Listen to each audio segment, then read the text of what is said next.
Perusahaan mebel mencerminkan dengan jelas proses manufaktur suatu produk, yaitu proses pengolahan dari bahan mentah ke bahan setengah jadi hingga menjadi barang jadi, sehingga memudahkan proses identifikasi unsur-unsur dalam akuntansi keuangan pada perusahaan manufaktur seperti unsur bahan baku, bahan penolong, biaya tenaga kerja langsung, biaya tenaga kerja tidak langsung, dan biaya overhead pabrik, dan lain-lain. Lalu proses produksi dari perusahaan mebel manufaktur ini meliputi yang pertama pembelian kayu atau bahan mentah dari supplier. Proses dimulai dengan pemilihan kayu yang berkualitas tinggi dan memenuhi standar kualitas. Lalu selanjutnya desain dan perencanaan. Proses ini melibatkan pembuatan rencana, mengukur, dan merancang struktur serta detail desain meja dan kursi. Lalu proses yang ketiga yaitu konstruksi dan penggergajian. Potongan kayu dipotong, diukir, dan dibentuk sesuai dengan desain. Ini termasuk pembuatan bingkai, kaki meja, panel, dan bagian-bagian lain. Selanjutnya yaitu pengolahan kayu. Proses ini mencakup pengamplasan, penghalusan, dan perakitan bagian-bagian furnitur. Dan selanjutnya perakitan. Bagian-bagian furnitur kayu dirakit bersama.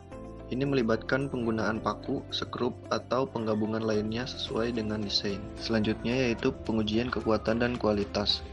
Furnitur yang sudah dirakit biasanya melewati pengujian kekuatan dan kualitas untuk memastikan bahwa itu kokoh dan sesuai dengan standar. Selanjutnya yaitu proses finishing.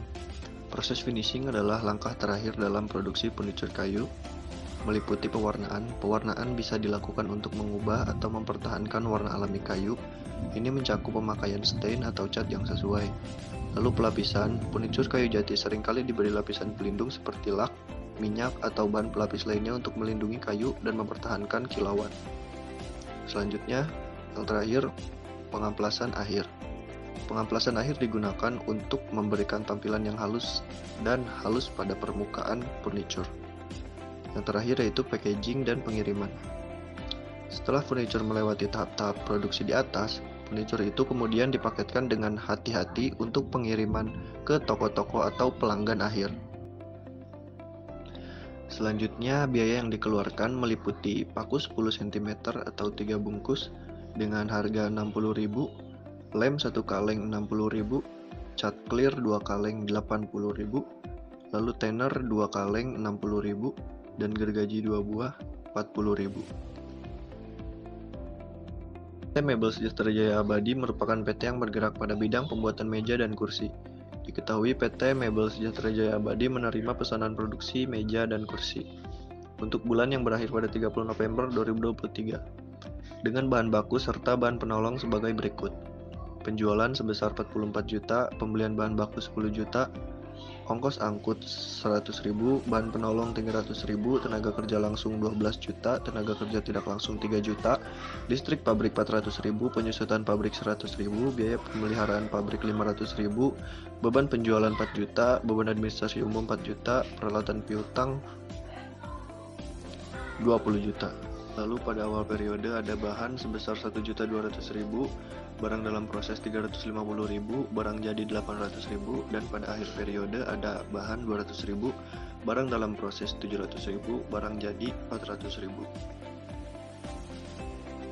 Berikut laporan harga pokok produksi dan penjualan PT Mebel Sejahtera Jaya Abadi periode 30 November 2023. Meliputi bahan baku, yaitu persediaan awal 1.200.000, pembelian bahan 10 juta, dan ongkos angkut pembelian 100.000 menjadi total pembelian bersih 10.100.000 dan dijumlahkan menjadi bahan tersedia untuk dipakai sebesar 11.300.000. Lalu dikurangi bahan penolong sebesar 300.000 dan persediaan bahan akhir 200.000 dijumlahkan menjadi 500.000. Dikurang menjadi biaya bahan baku sebesar 10.800.000. Dan ada tenaga kerja langsung sebesar 12 juta. Lalu ada biaya overhead pabrik, yaitu bahan penolong sebesar 300.000, tenaga kerja tidak langsung 3 juta, listrik pabrik 400.000, penyusutan peralatan pabrik 100.000, biaya pemeliharaan pabrik 500.000 sehingga ditotalkan menjadi total BOP yaitu 4.300.000. Lalu dijumlahkan menjadi biaya produksi yaitu 27.100.000, ditambah persediaan barang proses awal 350.000 dan dikurangi persediaan barang proses akhir 700.000 sehingga menjadi harga pokok produksi yaitu 26.750.000. lalu ditambah dengan persediaan barang jadi awal 800.000 sehingga menjadi harga pokok barang jadi tersedia untuk dijual yaitu 27.550.000. Dikurangi dengan persediaan barang jadi akhir 400.000 menjadi harga pokok penjualan yaitu 27.150.000.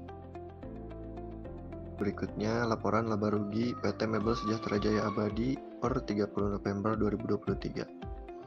Dengan penjualan sebesar 44 juta dan beban pokok penjualan yang tadi sudah dihitung yaitu 27.150.000 menjadi laba bruto atau laba kotor 16.850.000. Dikurangi dengan beban usaha, beban penjualan 4 juta, beban administrasi umum 4 juta, totalnya 8 juta, sehingga dijumlahkan menjadi laba operasi 8.850.000.